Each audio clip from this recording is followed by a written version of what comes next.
Dragon Ball video games almost always focus on the more action-packed later part of the series, with very few games coming out that focus on the original Dragon Ball. While there's endless potential for fighting games based on the later story arcs, the early stories can make for a variety of different playstyles, including RPGs and platformers. Revenge of King Piccolo was released exclusively on the Wii in 2009, a side-scrolling platformer beat-em-up with RPG elements. The game was released around the same time as the Dragon Ball Origins DS games, but has more in common with the 2004 Game Boy Advance title Dragon Ball Advanced Adventure. The game takes place between the middle and end of Dragon Ball, starting with the Red Ribbon Army saga and ending with the fight with King Piccolo. This part of the story is interesting because it's the period where Dragon Ball went from adventure manga to straight-up fighting. This is reflected in the gameplay, as the first half of the game features extensive platforming stages, while the later half of the game is mostly boss battles. The story is represented by visual novel-style dialogue boxes with character images and fully animated CG cutscenes. The game takes place over the span of 8 volumes of the manga, and it retells the story with enough detail that you can follow the game without having read the manga or seen the anime. As with all licensed games, a basic familiarity with the property is all you need to play. What separates this game from other Dragon Ball console games is that it's an adventure game rather than a fighting game, though there are some fighting elements.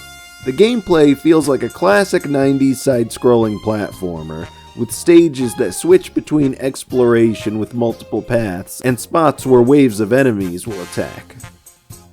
The combat system feels like any classic arcade beat-em-up, simple but with enough depth not to feel too repetitive, even when it is. Each story arc is broken up into several stages and boss fights, with the last 3 story arcs being made solely of these boss fights. While this makes sense when trying to stay accurate to the story, as again, this is the point in the series when the focus switched from adventure to fighting, it feels sort of lazy. It's hard to defend it when some of the platforming stages don't appear in the series at all.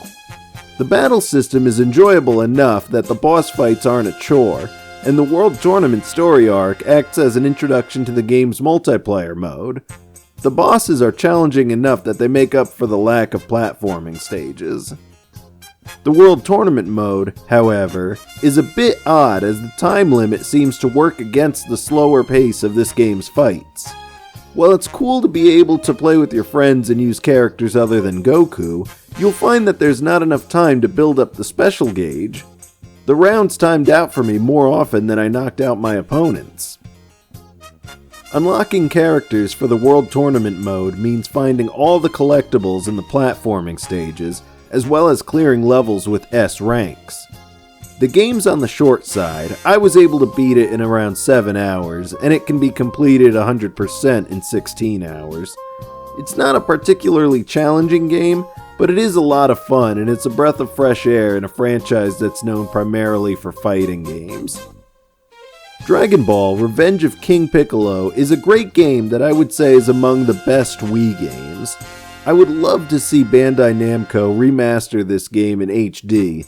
As you can see by the footage, I played this game in Dolphin, and up-resing the graphics gives the characters weird blocky outlines.